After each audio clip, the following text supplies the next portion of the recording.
Ranger's Apprentice, Book 1, The Ruins of Gorlan, by John Flanagan. Chapter 30. Inside the ruined, overgrown courtyard, Halt crouched among the tumbled masonry that had once been Margot's stronghold. His leg, numb where the kalkara had clawed him, was beginning to throb painfully, and he could feel the blood seeping past the rough bandage he had thrown around it. Somewhere close by, he knew that the second kalkara was searching for him. He heard its shuffling movements from time to time, and once even its rasping breath as it moved close to his hiding place between two fallen sections of its wall. It was only a matter of time before it found him, he knew, and when that happened, he was finished. He was wounded and unarmed. His bow was gone, smashed in that first terrifying charge when he had fired arrow after arrow into the first of the two monsters. He knew the power of his bow, and the penetrative quality of his razor-sharp, heavy arrowheads. He couldn't believe that the monster had continued to absorb that hail of arrows, and still come on, seemingly undaunted. By the time it faltered, it was already too late for Halt to turn his attention to its companion. The second kalkara was almost upon him, its massive tail and paw smashing the bow from his grasp, so that he barely had time to scramble for safety into the ruined wall. As it clawed its way after him, he had drawn his sax knife and tried to strike at the terrible head.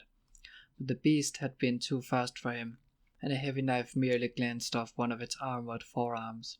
At the same time, he had found himself confronted by its red, hate-filled eyes, and felt his mind leaving him, his muscles freezing in terror as he was drawn to the horrific beast before him. It took an immense effort to rend his eyes away from the creature's gaze, and he staggered back, losing the sax knife as the bear-like claws swiped at him and ripped down the length of his thigh.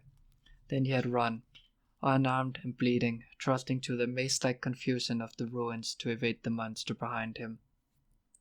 He had sensed the change in the kalkara's movements around late afternoon.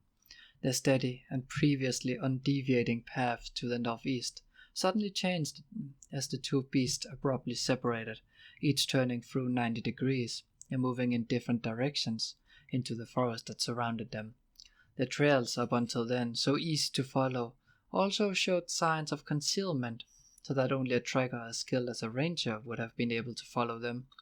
For the first time in years, Halt felt a cold stone of fear in his belly as he realized the kalkara were hunting him now. The ruins were close by, and he elected to make a stand there.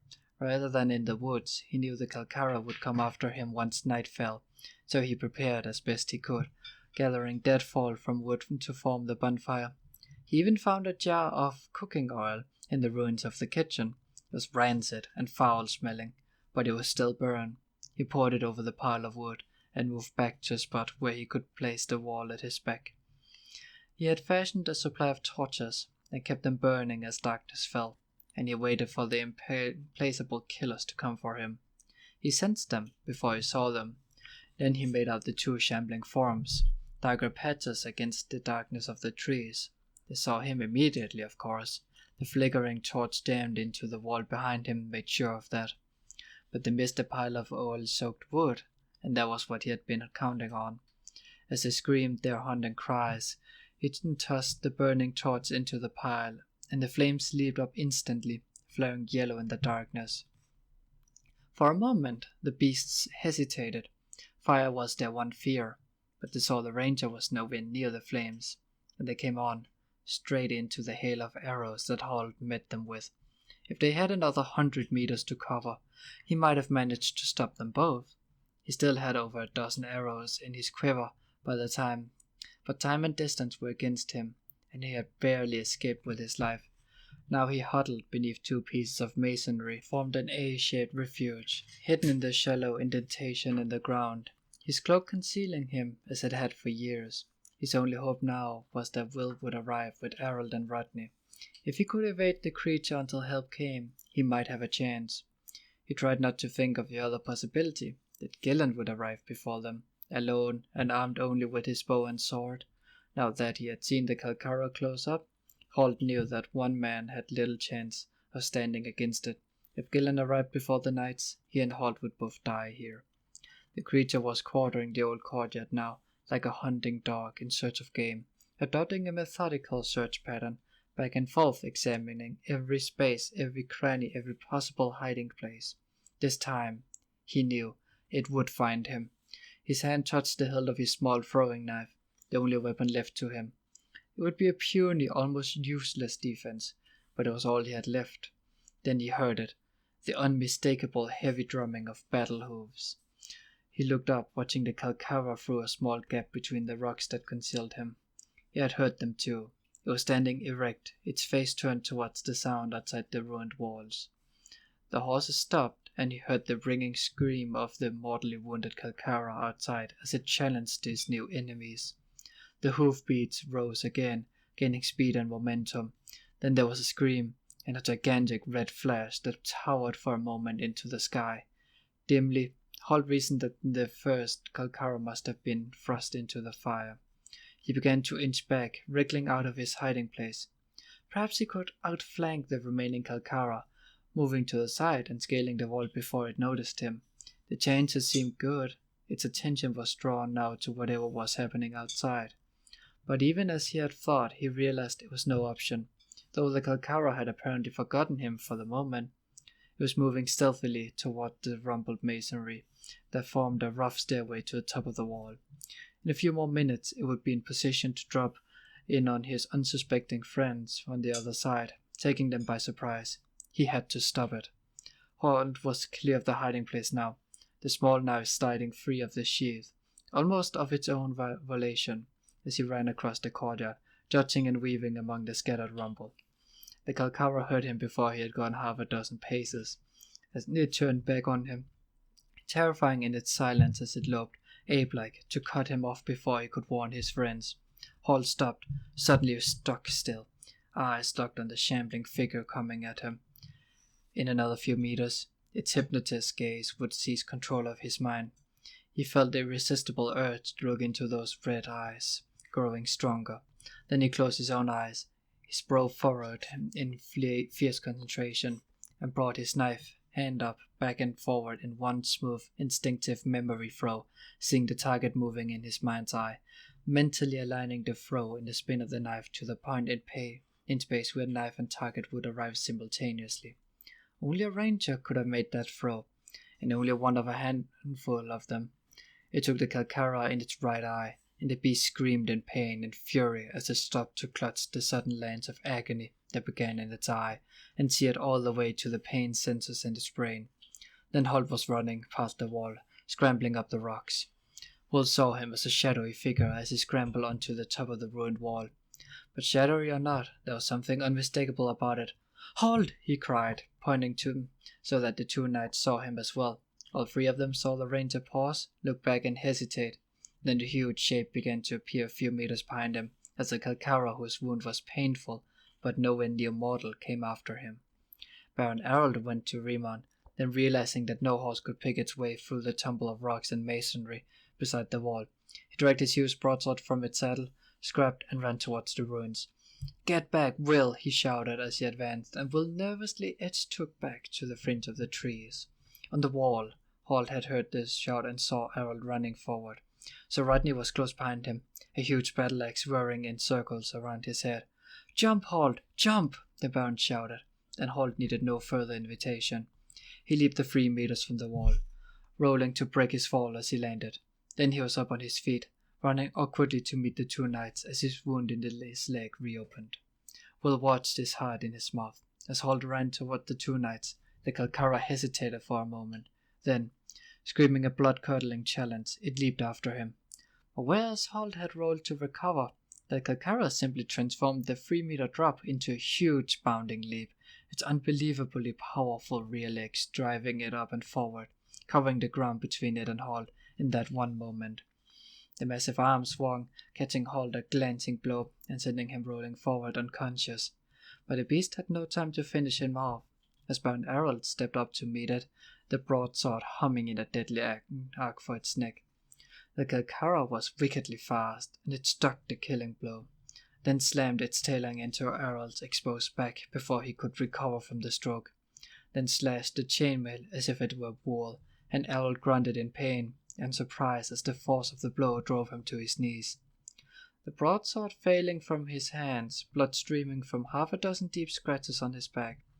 He would have died then and there had it not been for Sir Rodney. The battlemaster whirled the heavy war axe as if it were a toy and crashed it into the kalkara's side. The armor of the wax-matted hair protected the beast, but the sheer force of the blow staggered it so that it reeled back from the knight, screaming in fury and frustration.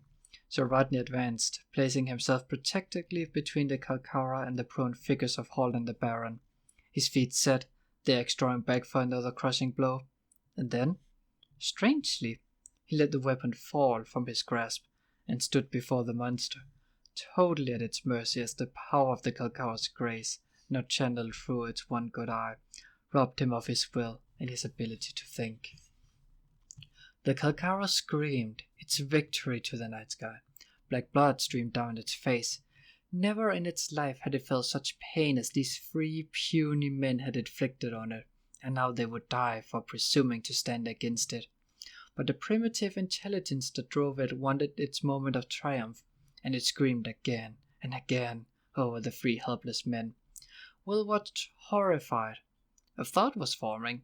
An idea was lurking somewhere at the edge of his mind. He looked to one side, saw the flickering torch the Baron had discarded. Fire! The one thing that could defeat the kalkara. But he was 40 meters away. He whipped an arrow from his quiver, slipped from the saddle, and running lightly to the flickering torch.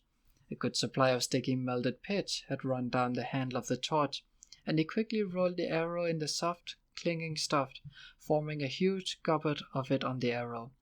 Then he placed it in the flame until it flared to life. 40 meters away, the huge, evil creature was satisfying its need for triumph, its screams rolling and echoing throughout the night as it stood over the 2 bodies.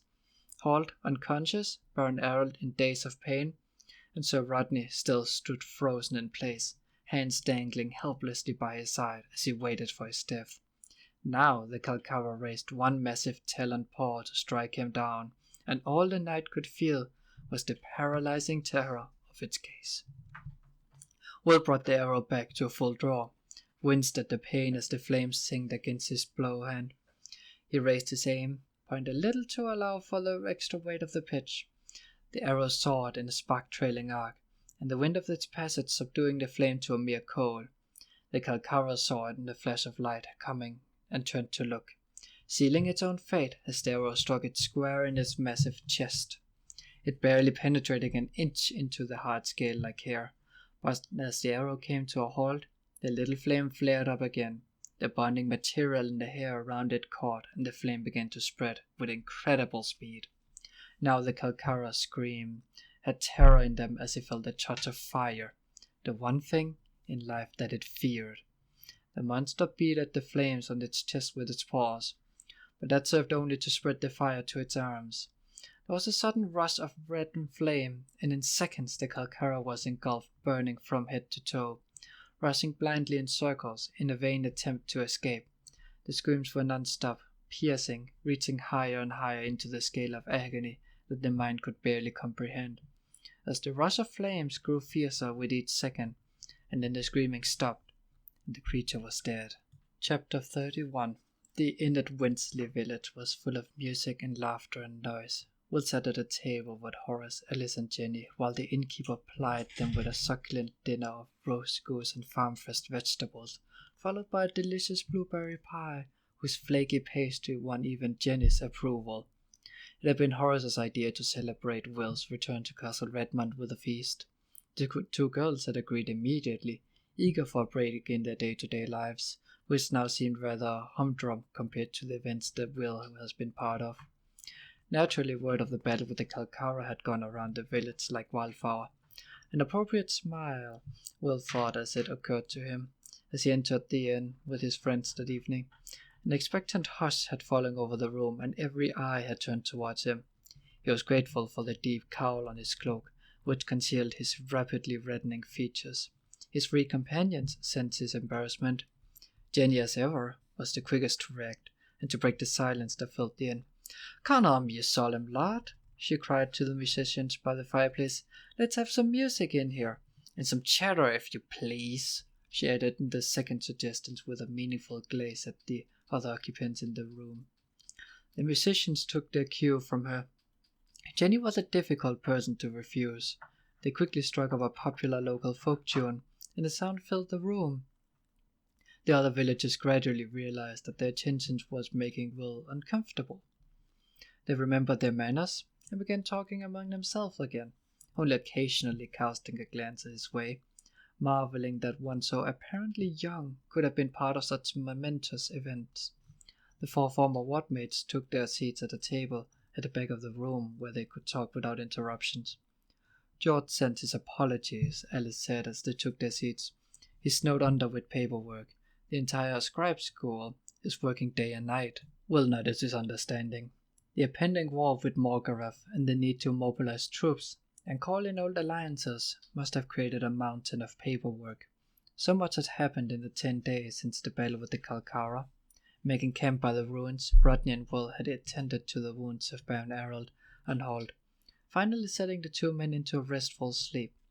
The following morning saw the arrival of a leg-weary Gillen, riding a sway-backed plough horse. The tall ranger gratefully reclaimed place.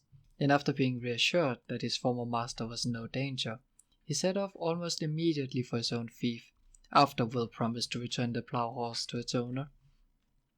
Later in the day, Will, Halt, Rodney and Arald had returned to Castle Redmond, where they all plunged into non-stop activity of preparing the castle's fighting men for war. There were 1,001 details to be handled, messages to be delivered, and summoners sent out. Will Halt still recuperating from his wound, a great deal of this work had fallen to Will. In times like these, he realized, a ranger had little chance for relaxation, which made his evening such a welcome diversion. The innkeeper bustled importantly to the table and set down 4 glasses tankards and a jug of the non-alcoholic beer he brewed from Ginger Road before them. "No charge for the table tonight. We're privileged to have you in our establishment, Ranger." He moved away, calling to one of his serving boys to come and attend the ranger's table. "And be smart about it." Alice raised one eyebrow in amazement. "Nice to be with a celebrity. Old Skinner usually holds on to a coin so tight the king's head suffocates," she said. Will made a dismissive gesture. "People exaggerate things," he said. But Horace leaned forward, his elbows on the table. "So, tell us about the fight," he said, eager for details. Jenny looked wide-eyed at Will. "I can't believe how brave you were." "I would have been terrified," she said admiringly. "Actually, I was petrified," Will told them with a rueful grin. "The Baron and Sir Rodney were the brave ones. They charged in and took the creatures on at close quarters. I was 40 or 50 meters away the whole time." He described the events of the battle, without going into too much detail in his description of the Kalkara. They were dead and gone now, he thought, and best forgotten as soon as possible. Some things didn't need dwelling on. The 3 others listened, Jenny's wide-eyed and excited, Horace eager for details of the fight, and Alice calm and dignified as ever, but totally engrossed in his story. As he described his solo ride to summon help, Horace shook his head in admiration. "Those ranger horses must be a breed apart," he said. Will grinned at him, unable to resist the jibe that rose to his mind. "The trick is staying on them," he said, and was pleased to see a matching grin spread over Horace's face as they both remembered the scene at the Harvest Day Fair. He realized with a small glow of pleasure that his relationship with Horace had developed into a firm friendship, with each viewing the other as an equal. Eager to slip out of the spotlight, he asked Horace how life was progressing in battle school. The grin on the bigger boy's face widened. "A lot better these days, thanks to Halt," he said, and as Will adroitly plied him with more questions, he described life in the battle school for them, joking about his mistakes and shortcomings, laughing as he described the many punishment details he attracted. Will noticed how Horace, once inclined to be boastful and a little arrogant, was far more self-effacing these days. He suspected that Horace was doing better as an apprentice warrior than he let on. It was a pleasant evening, all the more so after the strain and terror of the hunt for the Kalkara. As the servers cleared their plates, Jenny smiled expectantly at the 2 boys. "Right. Now who's going to dance with me?" she said brightly, and Will was just too slow in responding. Horace claimed her hand and leading her to the dance floor. As they joined the dancers, Will glanced uncertainly at Alice. He was never quite sure what the tall girl was thinking. He thought that perhaps it might be a good manners to ask her to dance as well. He clears his throat nervously. Would you like to dance too, Alice? He said awkwardly. She favored him with the barest trace of a smile. Perhaps not, Will. I'm no great at shakes as a dancer. I seem to be all legs. In fact, she was an excellent dancer, but a diplomat to the core. She sensed that Will had only asked her out of politeness. He nodded several times as they lapsed into silence, but a friendly sort of silence. After some minutes, she turned toward him, placing a chin on her hand to consider him closely. A big day for you tomorrow, she said. He flushed. He had been summoned to appear before the Baron's entire court the following day. I don't know what that's all about, he muttered. Alice smiled at him. He possibly wants to thank you in public. I'm told barons tend to do that to people who have saved their lives. He began to say something, but she laid one soft cool hand over his and he stopped. He looked into those calm, smiling grey eyes. Alice had never struck him as pretty, but now he realized that her elegance and grace in those grey eyes, framed by her blonde hair, created a natural beauty that far surpassed more prettiness. Surprisingly, she leaned closer to him and whispered, "We're all proud of you, Will. And I think I'm proudest of all." And she kissed him. Her lips on his were incredibly, indescribably soft. Hours later, before he finally fell asleep, he could still feel them. Chapter 32. Will stood, transfixed by stage fright, just inside the massive doors to the Baron's audience hall.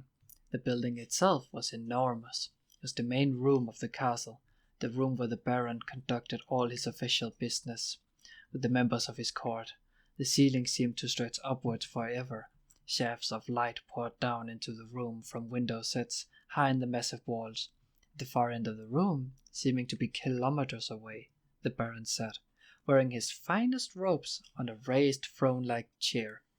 Between him and Will was the biggest crowd Will had ever seen. Halt propelled his apprentice gently forward with a shove in the back. "Get on with it," he muttered. There was hundreds of people in the great hall, and every eye was turned on Will. All of the Baron's craftmasters were there in their official robes, all of his knights, and all of the ladies of the court, every one of the best and finest clothes.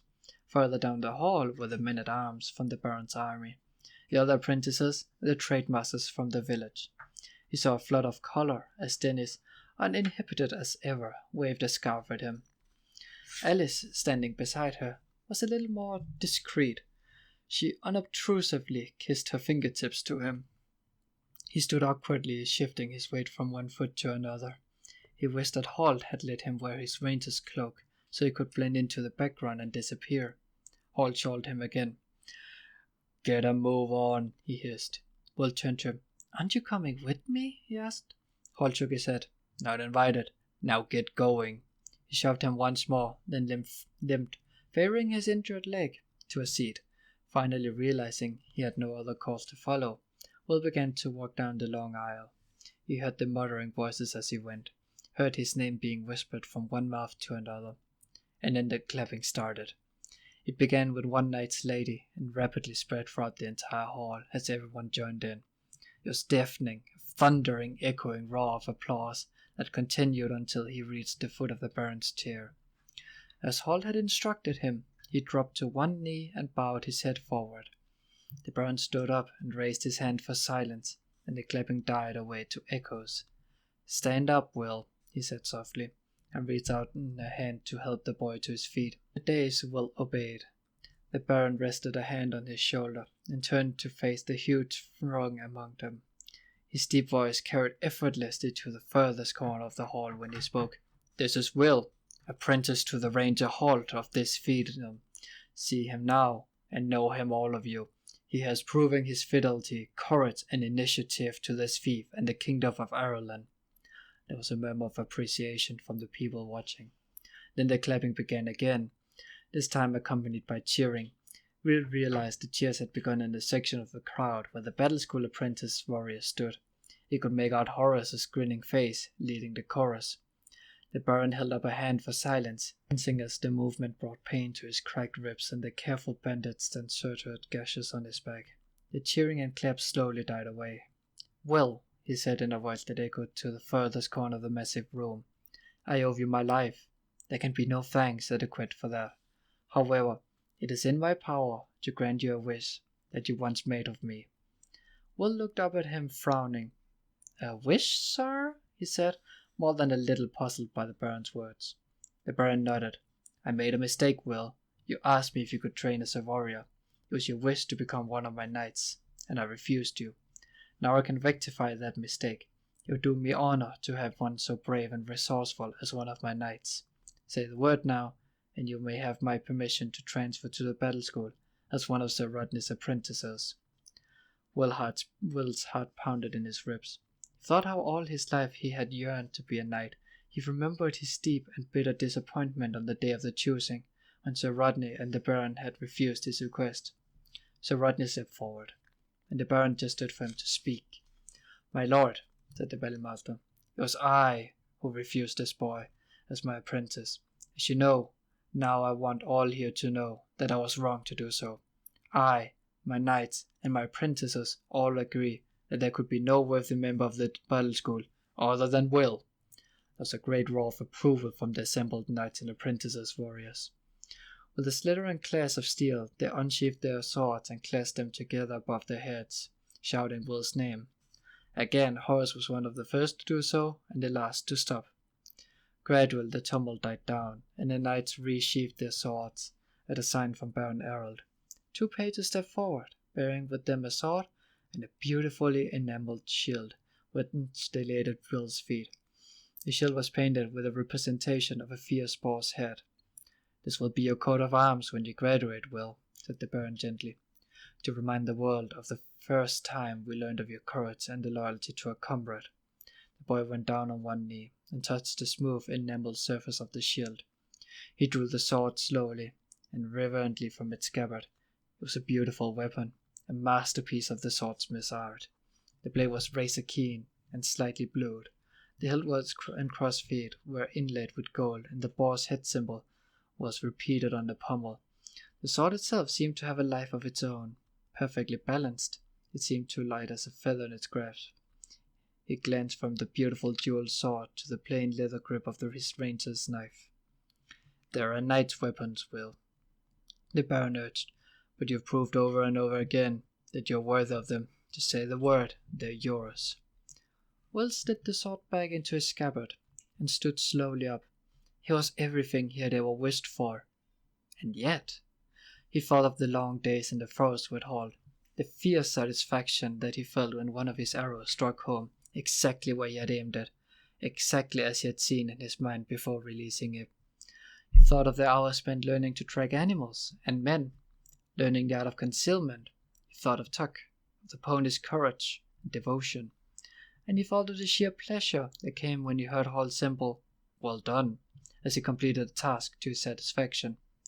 And suddenly he knew. He looked up at the Baron and said in a firm voice, "I am a ranger, my lord." There was a murmur of surprise from the crowd. The Baron stepped closer and said in a low voice, "Are you sure, Will? Don't turn this down just because you think Halt might be offended or disappointed. He insisted that this was up to you. He's already agreed to abide by your decision." Will shook his head. He was more certain than ever now. "I thank you for the honor, my lord." He glanced at the battlemaster and thought to his surprise that Sir Rodney was smiling and nodding his head in approval. "And I thank the battlemaster and his knights for their generous offer. But I am a ranger." He hesitated. "I mean no offense by this, my lord," he finished awkwardly. A huge smile creased the Baron's features, and he gripped Will's hand in his enormous grip. "And I take none, Will, none at all. Your loyalty to your craft and your craftmaster does honor to you and to all of us who knows you." He gave Will's hand one final firm shake and released him. Will bowed and turned away to walk down the long, long aisle. Again the cheering started, and this time he kept his head high as the cheers rolled around him, and they echoed to the rafters of the great hall. Then, as he neared the massive doors once more, he saw a sight that stopped him in his tracks. stunned with surprise. For standing a little aside from the crowd, wrapped in his grey and green molded cloak, his eyes shadowed by the cowl, was Halt, and he was smiling.